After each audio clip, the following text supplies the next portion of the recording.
Dicen que Roma no cayó en un día, pero nadie habla del instante en que comenzó a levantarse. Antes del hierro, antes de las legiones, antes del imperio, hubo un crimen. 2 hermanos, una loba y un juramento sellado con sangre. Rómulo y Remo. El primero, el fundador.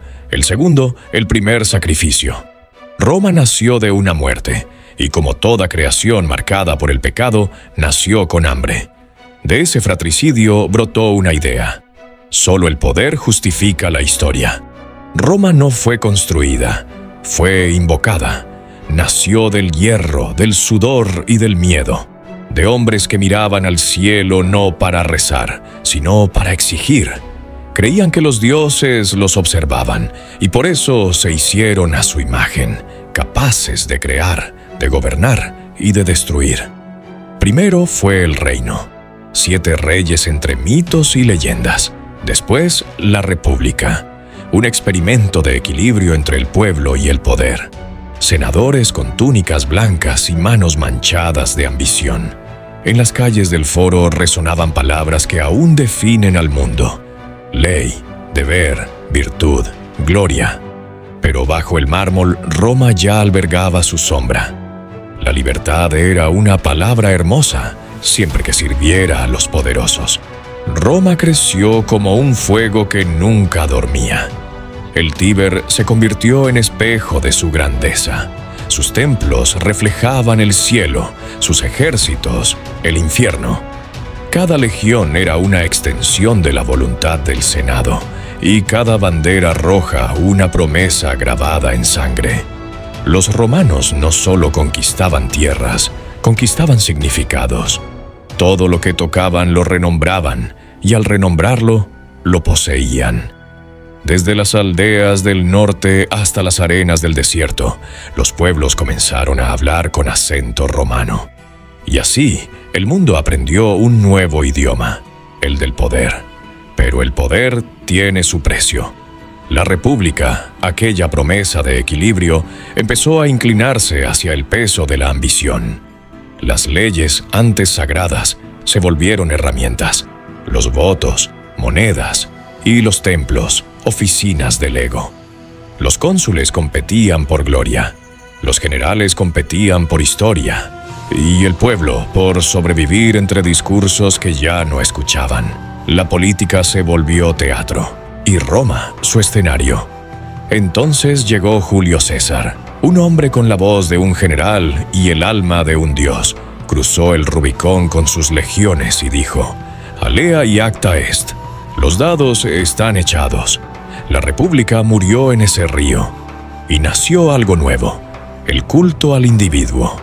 Los hombres ya no buscaban servir al Estado, buscaban servir al César, y cuando el Senado lo apuñaló creyendo matar al tirano, solo logró inmortalizar su sombra. La sangre de César se mezcló con el polvo del foro, y el polvo aprendió a mandar.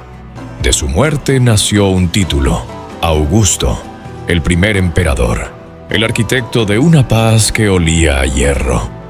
Pax Romana la llamaron, la paz de Roma. Pero era la paz del miedo, del silencio, de la obediencia bajo el sol. Los templos se multiplicaron. Los acueductos llevaron agua, pero también ideología. El imperio se expandía como un dios sin límite. Desde Britania hasta Egipto, desde Hispania hasta Siria, el mundo tenía un solo corazón: Roma. El Coliseo se alzó como la catedral del poder humano, un monumento al espectáculo, a la sangre, a la distracción. El pueblo pedía pan y circo, y los emperadores se los dieron. El entretenimiento reemplazó al propósito, y la emoción al juicio. Allí, hombres morían por honor, pero el honor ya no valía nada. Los gladiadores no luchaban por fe, sino por aplausos, y cada grito de la multitud era un eco de vacío. Roma se convirtió en espejo de sus dioses, gloriosa por fuera, vacía por dentro. Los emperadores se proclamaban divinos, pero sus almas eran polvo con forma de estatua. Tiberio se volvió sombra en su propio palacio. Calígula, una broma trágica en el mármol del poder. Nerón, el artista del caos, tocó su lira mientras la ciudad ardía. Las llamas de Roma eran el reflejo de su alma. Y aún así, el imperio siguió expandiéndose, como si conquistar el mundo pudiera curar la soledad. Pero mientras el poder hablaba en los templos, una voz distinta comenzó a murmurar en las catacumbas.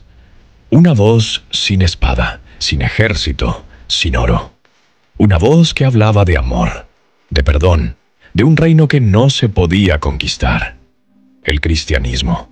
Nació perseguido y desnudo, pero su verdad era más fuerte que los látigos. Los emperadores levantaban estatuas, y los mártires, esperanza.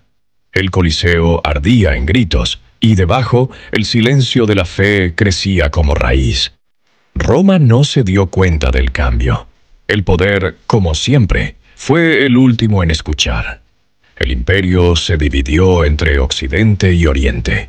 La política se volvió corrupción, y el oro comenzó a pesar más que el honor.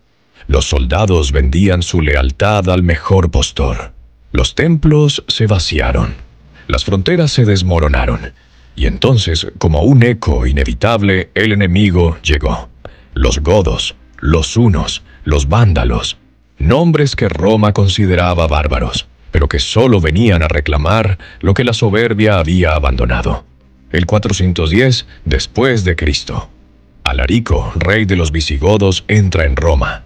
El saqueo dura 3 días. 3 días que bastaron para borrar 1000 años de arrogancia. Las estatuas fueron quebradas. El oro fundido. Y por primera vez, el imperio que creyó ser eterno tembló. Pero Roma no murió del todo. Porque las ideas no mueren, solo cambian de forma. De su ruina nació la Iglesia. De sus legiones, los reinos medievales. De su lengua, las nuestras. De su orden, la ley moderna.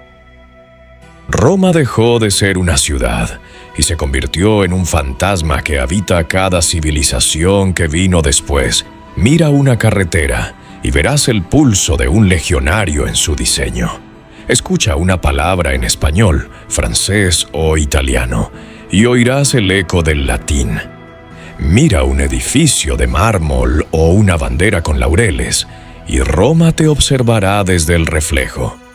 Porque el imperio no cayó. Sí, multiplicó. Roma fue más que un imperio. Fue una advertencia, una lección grabada en piedra, que ninguna grandeza puede sostenerse sin justicia, que ningún poder puede salvarse sin alma, que la gloria, sin propósito, es solo otro nombre para el vacío. Los romanos querían eternidad y la obtuvieron, pero no como pensaban. Su eternidad no está en los templos ni en las ruinas. Está en la pregunta que dejaron flotando sobre la historia. ¿Qué se sacrifica para conquistar el mundo? Hoy Roma sigue viva, en los parlamentos que repiten su discurso, en las ciudades que imitan su arquitectura, en los hombres que creen que pueden ser dioses. Sigue viva en nosotros, cuando elegimos el poder antes que la verdad, cuando aplaudimos la fuerza y despreciamos la humildad. Porque Roma nunca fue solo una nación. Fue un espejo del alma humana, un espejo donde aún se reflejan nuestras ambiciones. El Coliseo ya no ruge, pero el eco de su público aún vibra en nuestros corazones. Las legiones ya no marchan, pero su disciplina aún vive en nuestras guerras. Los emperadores ya no existen, pero el orgullo que los creó aún respira en cada generación. Roma cayó, pero su sombra sigue en pie, porque el verdadero imperio no fue de piedra, fue de ideas. Y las ideas, cuando no aprenden la humildad, vuelven a levantarse, una y otra vez. Así fue, así sigue siendo, el imperio que quiso ser eterno, y aún no termina de caer.